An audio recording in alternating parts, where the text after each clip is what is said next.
Damn, bro, I can't believe I'm hearing Moist Critical. My eyes, my ears. I can't believe I'm seeing and hearing Moist Critical wearing the black shirt, literally calling Benjamin Netanyahu the G word. That is crazy. How do we get here, folks? Incredible things are happening. We're finally here.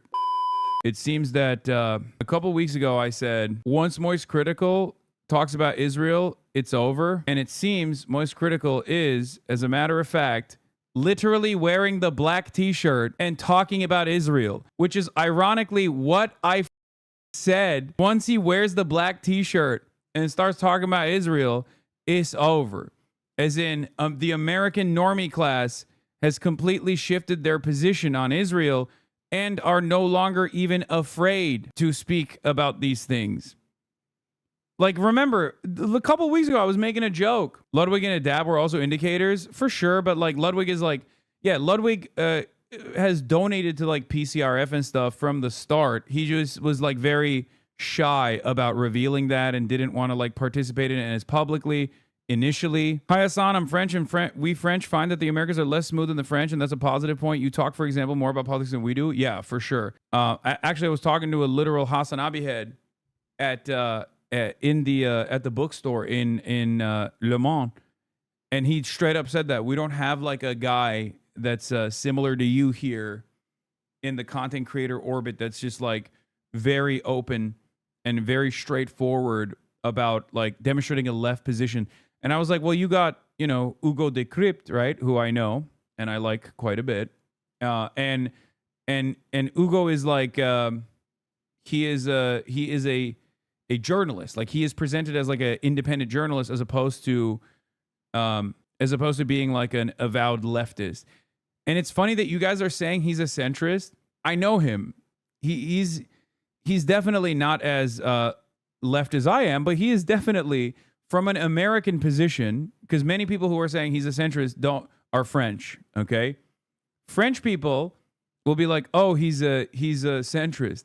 For an American, he's not, if that makes sense. Because, like, in America, Philip DeFranco would not be considered a centrist. Okay? In our community, we say Philip DeFranco is a centrist, but he's not a centrist by American standards at all. Right? The same thing goes for like Hugo as well. But as far as Moist Critical goes, guys, it's time.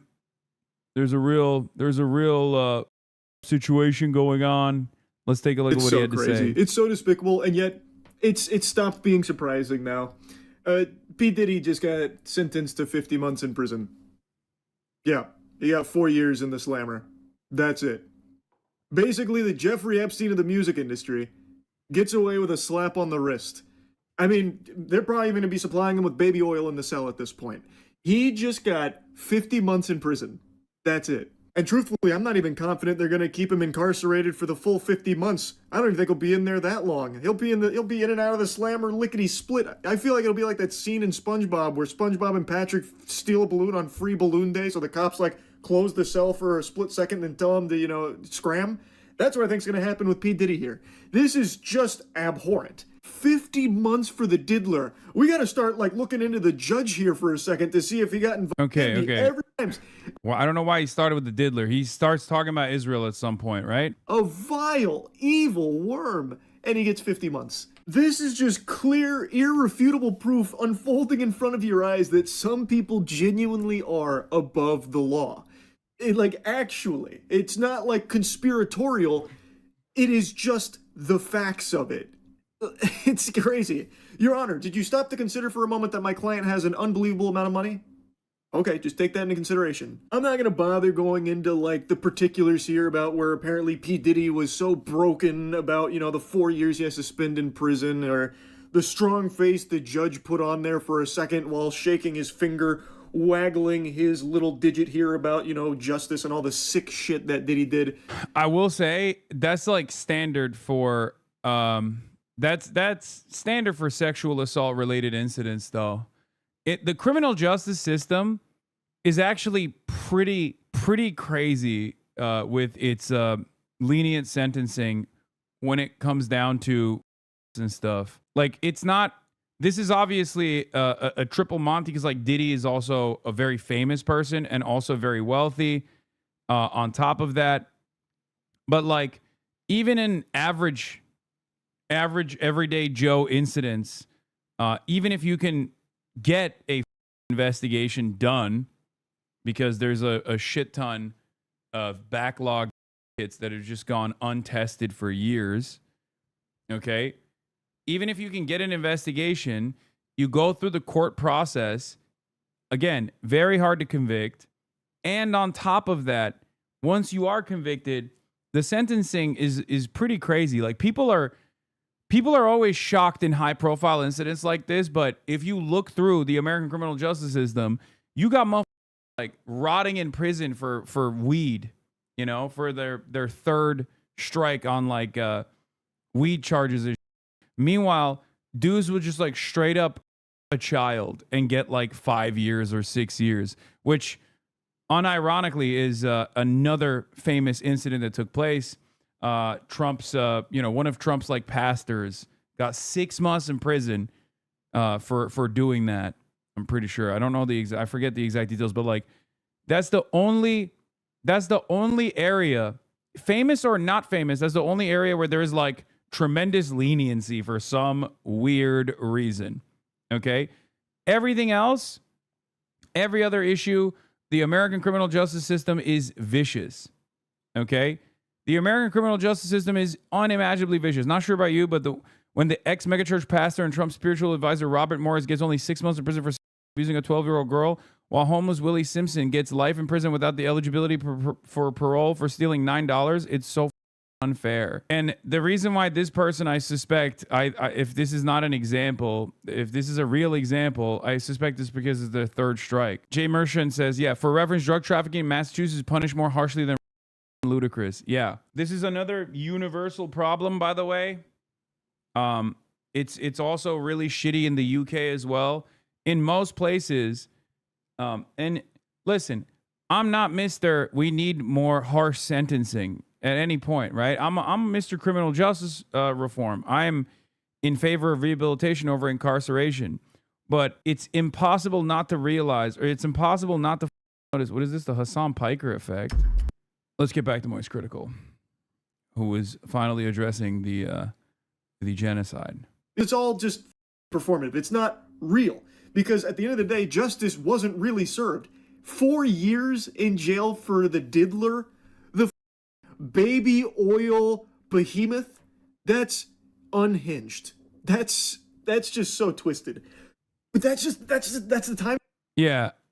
Diddy was convicted on 2 sex work charges. 15 months is on the high end of a sentence. I know. It's because part of the reason why that happened is because the prosecution flubbed it big time. And he had a really solid defense team. We're living in. Like, it is crazy the times we're living in. I also just saw today Benjamin Netanyahu just openly stating in front of the whole world his plans on brainwashing because so many people are turning on Israel. So he was asked like what he plans to do about it. And you know what? Since I'm just yapping, I'm just going to go ahead and go on this topic now too. I guess I'm curious about what's another game plan if we lose evangelical support for the state of Israel? What's our backup plan to be strong, like outside of the diaspora? Christian influencers, okay? You said, we talked about the woke right, and you said, I call it the woke Reich. That's a brilliant. The woke Reich, because these people, you know, they're not any different from the woke left. I mean, they're insane. They're loonies. Yeah, that's his strategy. A galaxy brain chess maneuver here. Call everyone that doesn't support Israel Nazis. Whoa! Holy! This he's alting right now. What? Insane that Charlie's going beast mode for once. I mean, it's not that insane. Dude, someone must have clipped it when I was memeing about how when Charlie comes out with the black t-shirt and starts talking about, guys, we have a serious problem with Israel. That's when you know the normal position is we've arrived at the normie position. This is hardly beast mode though. Dude, I'm gonna keep it very real with you. There is no world where someone like Charlie would ever in a million years say anything about Israel. You guys are straight up living in a totally alternative reality. If you think a person that people call a fence sitter professionally, okay, would ever, like, I'm not, and his own personal positions on Israel are irrelevant. I'm saying, like, as far as coming out and saying anything about Israel, because of how terrified most people have been to say anything about Israel at all, anything for Israel, anything to say about Israel at all. Because for many people, for content creators, for people with jobs, they are terrified of saying anything about Israel that's negative, because automatically you are public enemy number one. You're losing your job. You're gonna be tarred and feathered. You're gonna be called the anti-Semitic Nazi for the rest of your life. Okay. This means it's no longer the case. This means that normies have also recognized that there isn't a tremendous amount of social pressure that can be applied if you come out and you're like, what are we doing here? This is completely unacceptable. He is proving exactly what I've been saying for months, that Israel's censorship regime especially is very frustrating for regular Americans who might not personally give a shit about what's going on there. Not to say that Charlie doesn't, right? But there are plenty of Americans. I'm using MoistCr1TiKaL here as a beacon. I'm using him as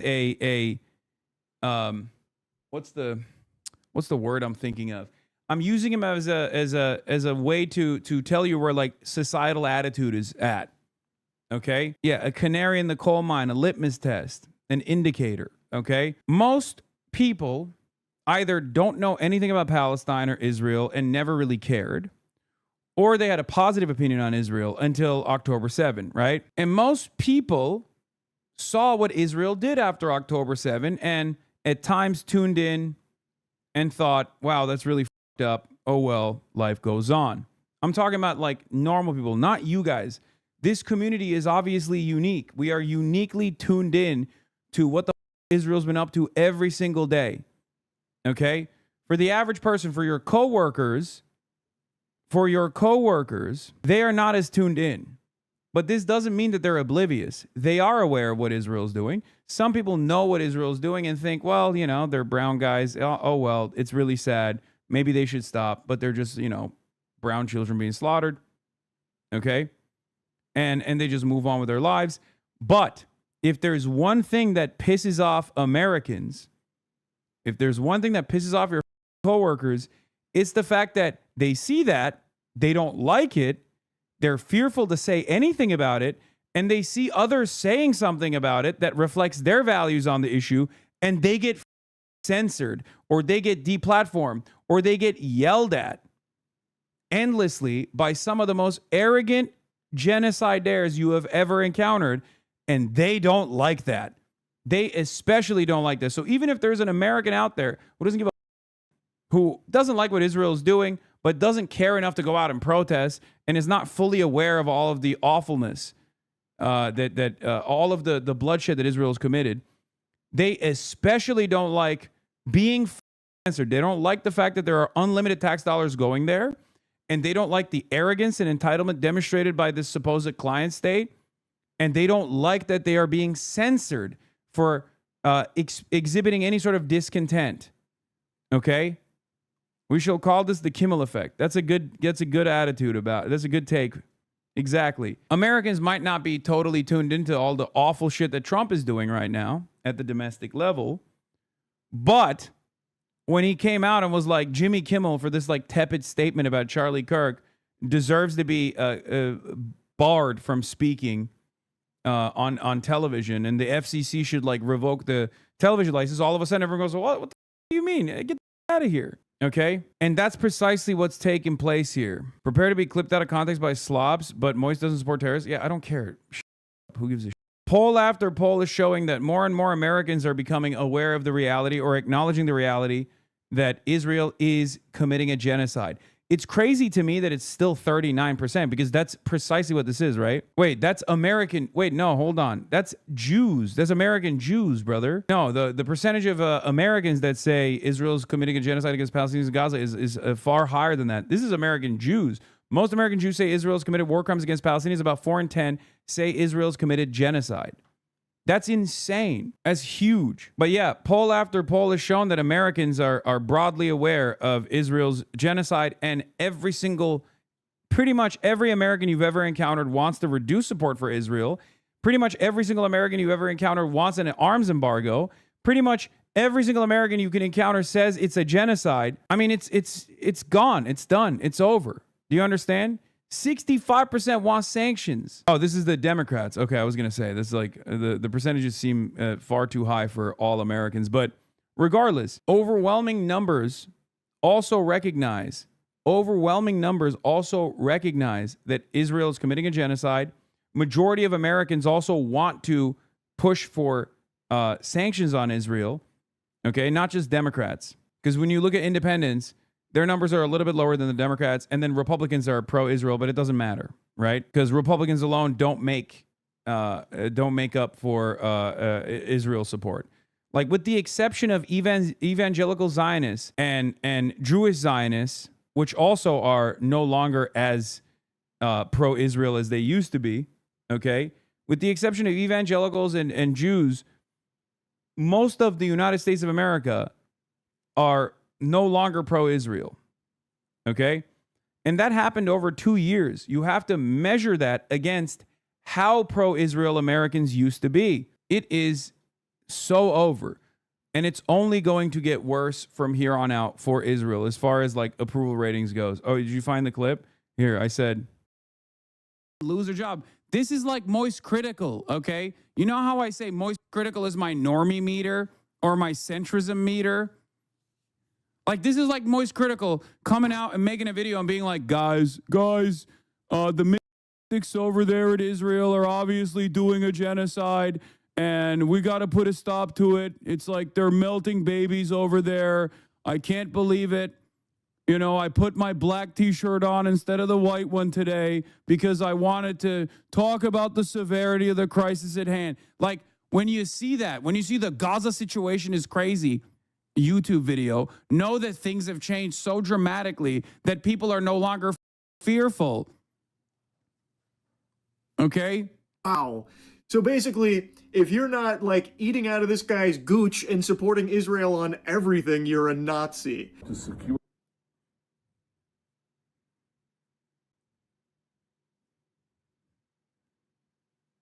Yeah. Down to the black t-shirt, bro. Come on. My point is not, it's a non-starter. The normie American position is not only anti-Israel, but Americans are no longer afraid of even coming out as being anti-Israel. Because like in the past, many Americans would shy away from saying the truth. Many Americans would shy away from saying the truth because they were worried, because nobody wants to be yelled at and be called a anti-Semite, okay? Especially because like when you get called an anti-Semite, especially by like these advocacy groups that do have a tremendous or did have a tremendous amount of institutional motion, your career is over. Okay? This goes even beyond like people's distaste for speaking on political issues. And now it's like, it's no longer the Canary Mission doxing random like Palestinian nurses and shit, because they can't dox every single person. You know what I mean? So they don't have that same environment of censorious fear. And it doesn't hit anymore. Yeah, this shit doesn't work anymore, man. Balanced budget 35. The cultural boycott of Israel almost certainly is thinly veiled anti-Semitism. Cultural boycott immediately implies a boycott of Jewish culture, which is inherently intertwined with Israel. It just doesn't. I have Jewish friends. They are scared of being attacked. You can criticize Israel, but criticizing culture, you begin immediately steering into anti-Semitism. Cultural boycott doesn't mean boycotting Israel.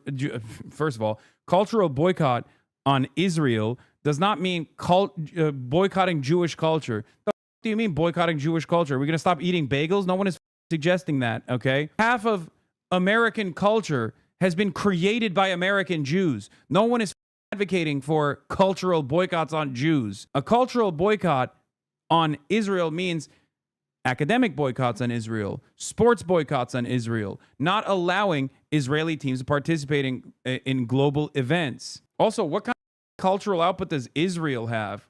Are you kidding me? Oh no, I can't wait. We're not going to be able to listen to the worst techno you've ever heard in your entire life. Get the fuck out of here. It is obvious to me that Israeli society, and it is obvious to everyone with eyes to see who are at least knowledgeable about what's going on here, that Israeli society, by and large, is not going to make a big fuss to get Benjamin Netanyahu to stop this genocide. They're on board. They're on board with it. So you have to get Israeli society to recognize that this is no longer a genocide that they can continue doing without any sort of repercussions. This is exactly what happened in apartheid South Africa as well. White Afrikaners did not take a position against the apartheid because they finally recognized the humanity of black people. They took a position against the apartheid because they realized that the rest of the world had designated South Africa as a pariah state. They no longer could participate in global affairs with the same ease that they were able to. Israel has never seen this kind of repercussion. This is what the advocacy is all about. This is why BDS is so important. Boycott, divestments, and sanctions on the state of Israel is so important. And it's still not working. Like FIFA caved and did not ban Israel from competing in international competitions. A statement from Gianni Infantino said no measures will be taken against Israel. FIFA cannot resolve geopolitical conflict. They had no issue doing it to Russia. And Israel has done even worse. What are we talking about? Like, I'm sorry. You can't ban Russia and then not ban Israel. Like, what are we talking about? There is a just cause to ban Russia for invading Ukraine. There is an even more just cause to ban Israel for doing a genocide. Like, what? What the hell is this? What planet are we living on? People see that, by the way. Average people see that. Average people see that and they get pissed off too. I promise you. Anyway, let's get back to the moist meter here, though. That part of the base of our support in the United States, that is being challenged. The Ukraine thing is just as bad. Come on, don't say Gaza is worse. They're both bad. I'm sorry, dude. Are you out of your mind? No, of course a genocide is worse, dude. What the is this question? At least Ukraine has the backing of the entire Western world with like arms. Okay? No one in here is justifying Russia's invasion of Ukraine, dummy. Israel has used 8 nukes worth of munitions on a small sliver of land that they were the belligerent occupier of. 90% of the casualties are civilians. 70% or 75 to 80% of the people that were killed are women, children, and the elderly. And you're over here talking about like, oh, don't compare the two. Like, what the do you mean? Yeah, it's not even a comparison. One is a genocide. Both are unacceptable. Both are incredibly violent. Both deserve punishment. One is a genocide. That's crazy. Yes, it's not comparable at all, but not in the way that you think. Two things can be bad, with one being a multiple magnitudes worse than the other, okay? Systematically.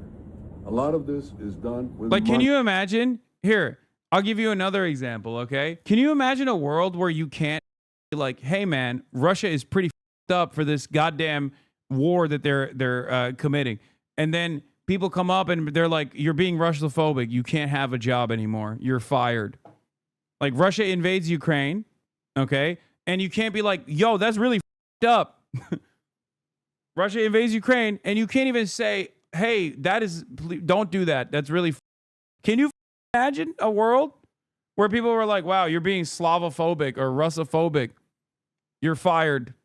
Have fun. Have fun being unemployed. You're going to be homeless now.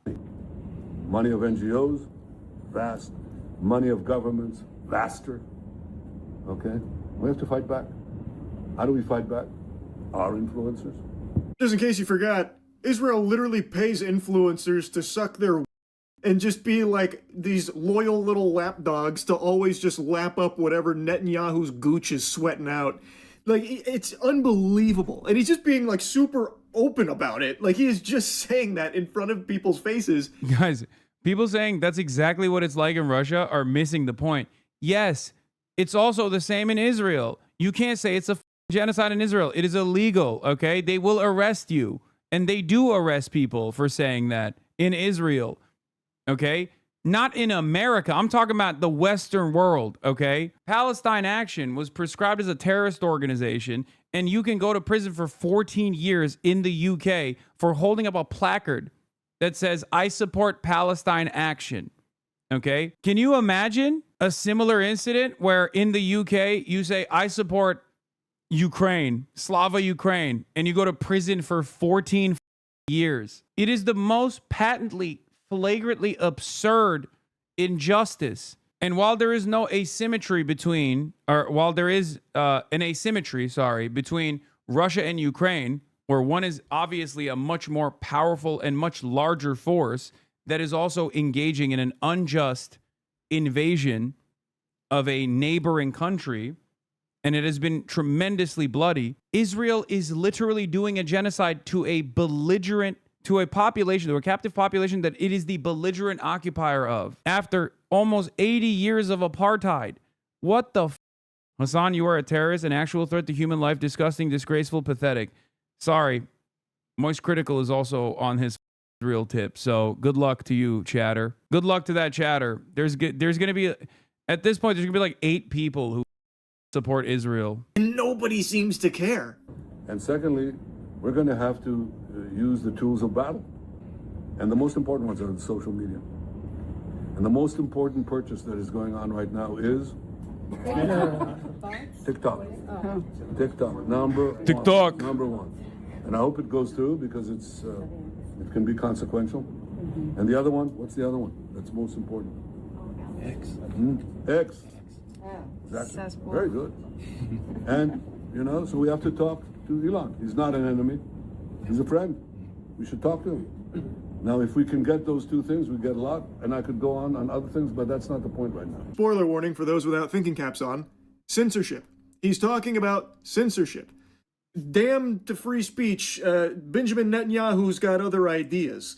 It's something he's talked about plenty in the past. He's not exactly shy with it. He's very loosey-goosey with the censorship topic, and he's talking about it again. He recognizes how everyone sharing videos and information about the atrocities and all the slaughter of the Palestinians at the hands of the IDF is making people turn on Israel. So now genocidal freak is going up to Elon Musk. Oh, Mr. Musk, can we do something about like all these pesky voices sharing all of this? It's censorship. Super weird, by the way, how a foreign nation seems to have so much pull over things happening in our homeland. Why can Netanyahu come out with his full ass on display talking about like how algorithms on the platforms here need to cater to him, and also he should be talking to Elon about Twitter so they can do something together in regards to like the people not liking Israel anymore and what they're having access to? Why is that? Like, that shouldn't be allowed, right? Like, what the this guy gets to come in and like completely wash our freedom of speech in order to fit his censorship agenda? Cool. How about no, Goober? Like, come on. This should be an outrage to everybody, but it's not. It's just not. And that's just the signs of the times that we're in. Like, I made a video the other day about Ted Cruz with his slip-up where he said to stop attacking pedophiles. Senator Booker also said we should have bipartisan agreement. I think that's a great idea. We should have bipartisan agreement. How about we all come together and say, let's stop murders? Damn, bro, I can't believe I'm hearing MoistCr1TiKaL. My eyes, my ears. I can't believe I'm seeing and hearing MoistCr1TiKaL wearing the black shirt, literally calling Benjamin Netanyahu the G word. Goober, okay? That is crazy. How do we get here, folks? The mother G word, man. Incredible things are happening. We're finally here. ContraPoints has now officially been outflanked from the left by MoistCr1TiKaL. I know. I don't know anything about him. What's the significance of the black shirt? I mean, that's mostly a meme. But yeah, no. Charlie doesn't normally do a lot of politics. Like he's a liberal for sure, right? In the past, like he's come out and had some interesting takes that I definitely consider liberal. But like he is very he deliberately stays out of trouble, I guess, if that makes sense. He tries to actively not talk about this stuff. So for him to come out and like make a statement is indicative of the change in times. It means that there aren't like tremendous repercussions for this sort of thing. For the Palestine issue, you just need to be human to speak up no matter what side you're on. No, I understand that, but again, different strokes for different folks, I guess. How do you think he'd feel knowing you call him a normie meter? I don't know. I mean, I'm not even shitting on him for it. A lot of people yell about how he's people say like he's offensive or whatever. I don't really give a shit ultimately. I'll take support from anywhere I can get.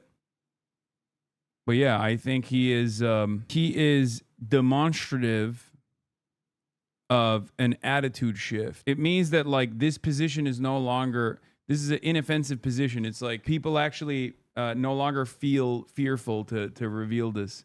And he has, yeah, in the past, he stood up for trans people and a lot of people yelled at him for it. But like this means that like the average American cop and divorced dad also has a similar perspective. Do you understand? Like there's cops that watch MoistCr1TiKaL. There's divorced dads that watch MoistCr1TiKaL. Your coworkers watch MoistCr1TiKaL, okay, in our age group. Lol, shitting on him even more? No, this is not a diss on MoistCr1TiKaL at all, dude. It's only a diss in this community, okay? That for the average person doesn't have a negative opinion about cops. What are you talking about? Average person in America loves cops, chatter. Wake up. How about we all come together and say, let's stop? How about we all come together and say, let's stop attacking files? I want you to look at what happened when the National Guard went to D.C. Quite the Freudian slip. And as I said, there's no way he meant to say that. But he never corrects it or anything. No one points it out. And what he's talking about didn't pertain to files at all. His crime statistics were robbery, homicide, and 2 out of 3 of those he covered previously. The last one, robbery, that doesn't relate to stopping attacking files. Like, those two don't connect. You can't put the square piece into the circle hole on that one. And I saw people saying that it was intellectually dishonest to paint it as anything other than just like an embarrassing flub. Which is fair enough, I suppose, because I'm not trying to make the claim that this is him fully admitting to things and he's going full mask off. Ted Cruz did notably reject the release of the Epstein files. Like, from all available information, it seems he has been against the release of the Epstein files, judging from his votes in regards to it. So I did pose that, here's a little food for thought. There may be a little something there, possibly, but overall, the video, I was just taking the piss out of it. That's really it. But that was somehow incendiary and made people mad about, like, oh, to portray him clearly having a flub there. Once again, that is indicative of his audience's attitude, right? But he still has people that would, even when he's like gently making fun of Ted Cruz for a very obvious gaffe, while tying it back to his, while tying it back to the Epstein stuff, like there are people in his audience that get mad at that. Okay, so there's obviously like right wingers in his audience as well. Not his entire audience, but that is once again where Charlie is at. And what he represents for someone like myself. With his words is absurd. And I just don't understand how we've reached this point where you can't even like point out the absurdity of something so preposterous like a politician saying, stop attacking files. It's crazy to me. But I saw people putting words in his mouth saying what he meant to say, stop defending files. But again, that doesn't fit with what he's actually talking about here in the full context of what's going on. So why is he even bringing up files in the first place? It's super weird. That's all I was saying, and making fun of him for it. The same way I've made fun of other flubs and weird stuff from politicians, like Biden, when he talk about like kids rubbing his leg hairs and like that. But things have just changed so drastically. It's a totally different ball game. But I'm gonna harp on Ted Cruz for a moment because I just don't understand the glaze. I don't know how he has hog writers. I do not get the pedophiles that will defend him tooth and nail when he himself has said that the reason he got into Congress 13 years ago is to defend the interests of Israel. I came into Congress Oh, he's 13 years cooking. ago with the stated intention of being the leading defender of Israel in the United States Senate. And I've worked every day to do that. So you are an American politician whose sole purpose for being here is to defend the interests of a foreign nation here, domestically. I just don't know how that's not treasonous. I'm just going to say it. I don't get how that is not just like full-blown treason. I saw quite a few takes when it came out about Israel paying influencers for like positive PR and stuff, and people were tossing the word treason around in regards to that. This is that times 50. I don't know how this one gets a pass. I don't get how that gets a pass. He is supposed to represent the state of Texas. You would think as an American. I told you, dude. I told you. Wait till Charlie hears about BDS laws, dude. Any self-respecting American who hears about the treacherous, nefarious ways in which Israel advocacy groups have been able to dominate American political discourse in this fashion, they're never going to look at that the same way ever again. 38 states where you have to sign a loyalty pledge to the state of Israel to retain a job. Politician, you would be prioritizing the interests of the nation that you're representing. But instead, he is openly saying that he got into this for the sole reason of supporting a foreign nation here. Now, again, I'm not the most politically savvy guy on the planet. I'm a Neanderthal. I get that. I am a Cro-Magnon man when it comes to this. But I just don't understand. I cannot wrap my head around how people will support that. I don't get it. It doesn't. By the way, I knew this was going to inevitably happen, which is why I cannot believe how much the Democrats have failed on this issue and how much they haven't led on this issue. If you couldn't see the writing on the wall, first and foremost, you should have obviously been against it due to the immoral nature. Like you should, if you're a human being, you should be anti-genocide. Okay? But the fact that you wouldn't even argue against Israel, you wouldn't argue against decoupling from Israel, knowing that this was going to be a major world-defining,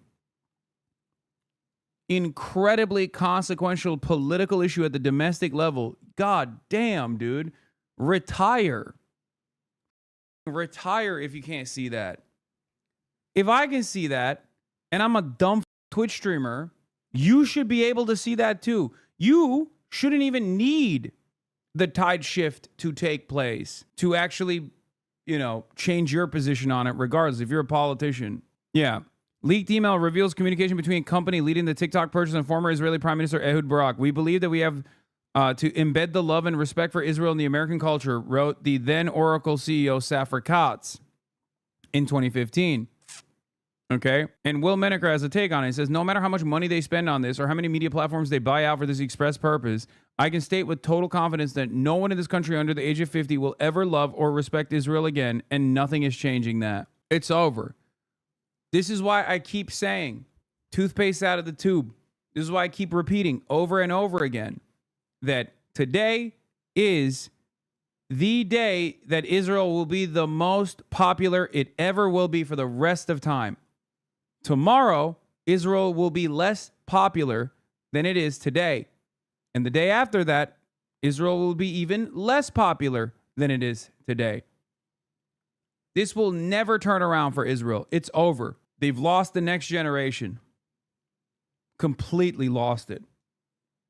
And what they also fail to comprehend is that all of this censorship, all of this media manipulation is only pissing people off further. That's why you got motherfucker Charlie coming out and attacking Israel from the perspective of coming after, and changing, or openly admitting that they are trying to pay people to advocate for Israel as it is doing a genocide. It's out in the open.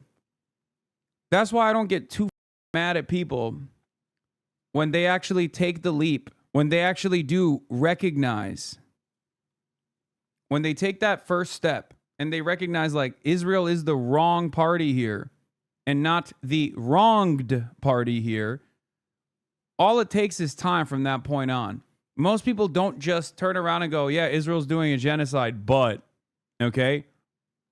They might say that today, but they're not going to say that tomorrow, chat. This is why you always have to be as kind as you possibly can to people who have demonstrated that genuine change of heart, or people who were silent before who are speaking out now. Okay? Do you understand? I always like to look at my own personal... Are you reading a script? No, man. What? I'm reading chat while also spitting hot fire. These are things I've said so many times over that it's just like, it's not even a thing. I don't even think while I'm repeating these words at this point. But understand something, okay? I know you want to feel like you were there all along and you want some recognition for it. This is a selfish need, okay? Let go of that. Imagine if I did that to you when you came in here on October 7, okay? And you told me like, you, Hasan, you're a Hamas lover, you love terrorism, how dare you speak out against the Jewish state? I didn't do that, did I? I was aware of all the shit that Israel had done leading up to that point, but I didn't do that. Think about your own experience over the last 2 years and how you arrived at this conclusion, the journey that you took to arrive at this conclusion, to arrive at the truth, okay? Understand that a similar process will take place for a lot of the people who are even now, after 23 months, only now beginning to recognize what Israel's been up to. Bro, I came in here years ago after leaving the army. If you had done that to me, I would not be a progressive leftist organizing in my community. Giving people a path forward with empathy is so crucial. Exactly. Trick question. You didn't stream on October 7th. That's true. That was one of the few days that I didn't stream. That's why people say when I don't stream, crazy shit happens. I did not stream on October 7th, but I'm saying on October 8th, right? When I did stream. I'm telling you, it is impossible. Once people are made aware, once they take that leap, once they actually go against what they have been preconditioned into believing, that Israel is this moral party, Israel is this Western aligned nation, and its enemies are barbaric monsters. Once they take that leap to recognize the truth for the first time, when they go, maybe Israel is not the moral nation I thought it was, there's no going back after that. After that, you just have to sit back and wait. All it takes is time. And the same even goes, same goes for liberal Zionists. People that start off as liberal Zionists who are like, yeah, I don't really like the West Bank settlements, and yeah, I don't know. I mean, why can't Jews have their own nation state? Like, come on. Like, it starts off that way, but the moment that they start recognizing that Israel is committing a genocide, the moment that they start thinking like this is unjustifiable, it's a tipping point for them. From that point on, they're not gonna turn back and be like, yeah, they did a genocide, but like they're still awesome. You know what I mean? Or yeah, they're doing war crimes every day, but they're still dope. I've never met a person like that. I've only met people who cynically present themselves as like stalwart allies of the Palestinian cause while simultaneously abiding by a liberal Zionist fixed position that they won't bend on, and only maybe in an effort to launder their reputation after so many people's perspectives have shifted so dramatically after 2 years of genocide, do they try to launder their reputation after trying to actively deplatform people. But like, you know what that is, okay? You know what's going on there. That's not like a sincere thing. That's just someone trying to maintain some semblance of authority. What do you think about the person who mostly clings to the argument, not my American dollars going to Israel versus condemning the genocide? I'll take it. Whichever way we can, Because without American dollars and American support, Israel would not be able to. commit this genocide. So yeah, okay. So they're a genocidal, fascist, ethnic supremacist ideology built on 79 years of ethnic cleansing, apartheid, and occupation. But have you heard their side trans? Come on, man. It's so much better than infected mushroom, okay? You don't even understand. They have the best techno, bro. Have you seen their SNL? God, their cultural output is so good. I still have some people from former circles trying to say people shouldn't talk about Israel doing war crimes because they don't understand the complexities. I genuinely think it's their way of coping with the fact that they have family over there. It also shows why Israel wants so many people to move there. Yeah, of course. I was a person who was like, I don't care what happens in Gaza and supporting Israel. Eventually, I understood I didn't know what was going on. It's now very important to me to spread the word and support the cause. I'm embarrassed of who I was then. It's okay. As long as you are doing the right thing now, you know? Don't spend too much time on who you used to be. Now, having said that, it is good and healthy to examine how you were so oblivious in order to make sure that you are not as oblivious when other issues take place. You know what I mean? When there's other ongoing issues that you might like. What is the reason why you were so closed-minded at first? It's good to figure that out and to eradicate that. Done. Makes sense to me. He's also never there anytime Texas needs him, like in the event of like tragedies and like with the flood, the freeze from quite a few years back. He always seems to be on vacation. Like it's just, it's. I'll stop harping on Ted Cruz in particular. I'm just blabbering here. It's 4 a.m. Obviously, it's another insomnia-fueled evening, so I can't help but just blabber. But my God, it's just crazy the times we're living in. Yeah.